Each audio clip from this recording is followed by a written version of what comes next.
Assalamualaikum warahmatullahi wabarakatuh. Salam guru penggerak. Perkenalkan, nama saya Pak Dinadi Chandra. Saya merupakan salah satu calon guru penggerak angkatan 7 dari UPT SPM SDN 106828 Sumberjo, Kabupaten Deli Serdang. Di sini saya akan menyampaikan materi demonstrasi konseptual tentang pendidikan yang berpihak kepada murid. Pada video kali ini, saya akan membahas pemikiran filosofi Ki Hajar Dewantara tentang pendidikan yang berpihak pada murid. Baik, sebelum kita membahas pemikiran Ki Hajar Dewantara tentang bagaimana pendidikan yang berpihak kepada murid, mari kita bahas dulu pendidikan menurut Ki Hajar Dewantara. Menurut Ki Hajar Dewantara, pendidikan dan pengajaran adalah hal yang tidak dapat dipisahkan, karena kan pendidikan merupakan tuntunan yang dilakukan pendidik terhadap segala kodrat yang dimiliki oleh anak untuk menjadi manusia seutuhnya. Sedangkan pengajaran adalah suatu cara untuk menghasilkan proses pendidikan yang diberikan kepada anak. Dengan adanya proses yang dilakukan pendidik, maka pendidik dapat menuntun tumbuh hidupnya kekuatan kodrat yang ada pada anak-anak, agar dapat memperbaiki perilaku dan hidup tumbuhnya kekuatan kodrat anak sesuai dengan kodrat zaman dan kodrat alam. Baik, jadi dari penjelasan tentang pendidikan dan pengajaran tadi, dapat diambil tujuan pendidikan menurut Ki Hajar Dewantara adalah agar kita mampu memberikan tuntunan pada siswa agar mereka mencapai kebahagiaan dan bertumbuh menjadi individu yang berkarakter, mandiri, dan sesuai dengan kodrat tumbuh kembangnya sebagai seorang anak. Kita harus mampu memberikan kebebasan kepada anak untuk mengembangkan ide, berpikir kreatif, mengembangkan bakat dan minat siswa sebagai individu agar mereka dapat mengembangkan potensinya masing-masing. Pendidikan yang diberikan pada anak perlu mempertimbangkan kodrat alam dan kodrat zaman, karena kebutuhan dan perkembangan setiap generasi anak pasti berbeda.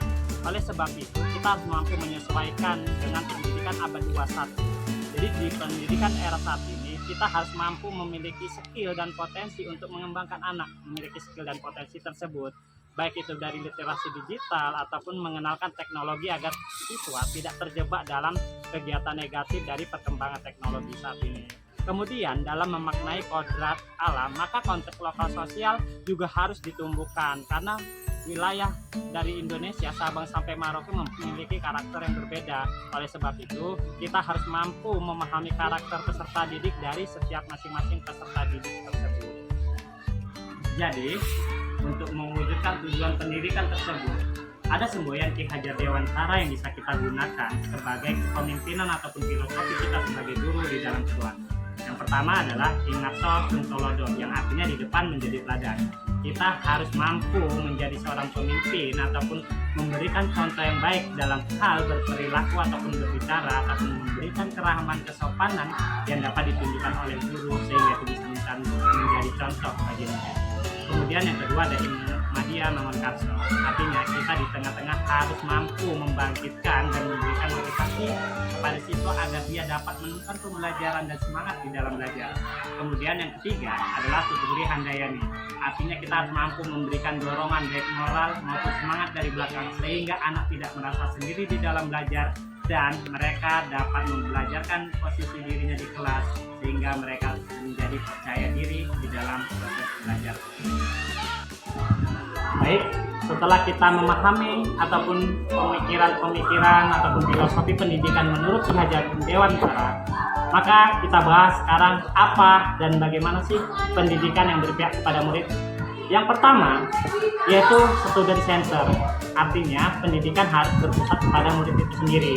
Dengan kata lain, proses pembelajaran harus banyak melibatkan siswa di dalam bekerja dan bergerak. Yang kedua, guru harus berperan sebagai fasilitator. Jadi guru dapat memberikan sumber-sumber belajar yang sangat relevan untuk murid. Guru dapat mengarahkan untuk melakukan hal-hal dalam mencapai sebuah tujuan pembelajaran. Yang ketiga adalah guru harus mampu mengarahkan dan membimbing sehingga murid paham apa yang dilakukan untuk pengembangan dirinya. Jadi di sini guru akan menemukan sosok kemandirian. Siswa mampu mencari dan menemukan pembelajaran yang dapat melatih kemandirian siswa. Jadi di sini guru harus mampu mengembangkan pembelajaran tersebut. Yang berikutnya, ketika murid mengalami kendala ataupun permasalahan di dalam pembelajaran, maka kita di sini harus mampu bekerja sama dalam memecahkan masalah yang timbul di dalam proses pembelajaran itu. Diskusi sesama murid akan lebih menyenangkan karena mereka bebas memberikan pendapat tanpa merasa takut ataupun segan kepada teman ataupun gurunya. Baik, yang selanjutnya, bagaimana pendidikan berpihak kepada murid? Yaitu dengan belajar kelompok, maka murid akan saling berbagi pengetahuan sehingga mereka dapat mendapatkan wawasan dari berbagai sumber. Sumber belajar bukan hanya guru, tapi teman juga dapat sebagai sumber belajar. Jadi dengan adanya teman ataupun diskusi kelompok, mereka akan menyelesaikan sebuah pekerjaan, baik itu sebuah proyek ataupun tugas, sehingga mereka akan saling berbagi tugas dan mereka mendapatkan hasil yang lebih beragam dan kreatif. Kemudian yang berikutnya adalah dengan mengadakan kegiatan-kegiatan keagamaan, karena kita heterogen, terdiri dari beberapa suku agama. Selanjutnya adalah pendidikan yang berpihak kepada murid dapat kita lakukan dengan menanamkan rasa nasionalisme. Artinya dengan kegiatan-kegiatan upacara bendera ataupun pramuka ataupun wawasan kebangsaan akan mampu menumbuh-kembangkan rasa nasionalisme murid tersebut. Kemudian yang berikutnya, guru harus mampu melakukan diagnosis assessment. Hal ini penting sebagai langkah guru dalam menentukan model dan metode pembelajaran yang bervariasi, karena di dalam satu kelas terdiri dari berbagai macam siswa, sehingga kebutuhan belajarnya pun berbeda-beda. Jadi kita harus mampu merangkul seluruh siswa agar aktif dalam pembelajaran, sehingga dia dapat menjadikan pengalaman belajarnya menjadikan pengalaman belajar yang bermakna. Jadi kesimpulan yang didapat dari pendidikan yang berpihak kepada murid dari poin-poin yang sudah saya jelaskan, maka diharapkan murid akan mampu mendapatkan kebahagiaan. Murid tidak lagi merasa takut berada di lingkungan sekolah karena tuntutan tugas maupun pekerjaan yang mereka tidak pahami ataupun kuasai. Murid juga dapat selamat karena mereka memiliki potensi dan keterampilan kuat. Murid juga akan memiliki budi pekerti yang baik sesuai dengan keimanan dan ketakwaan, serta mereka mengenal jati dirinya sendiri. Inilah pembelajaran ataupun pendidikan yang berpihak kepada murid.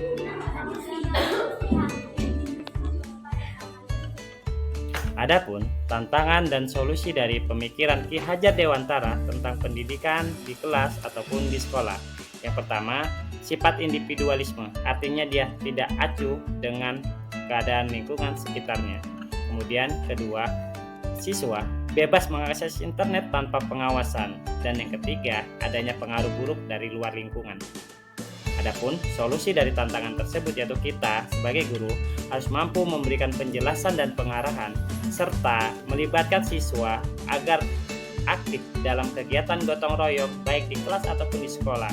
Dan kita juga harus mampu bekerja sama dengan orang tua dan masyarakat agar kita mampu mengawasi anak-anak kita ketika mereka berada di luar lingkungan sekolah. Demikianlah penjelasan saya tentang pendidikan yang berpihak kepada murid. Assalamualaikum warahmatullahi wabarakatuh dan terima kasih.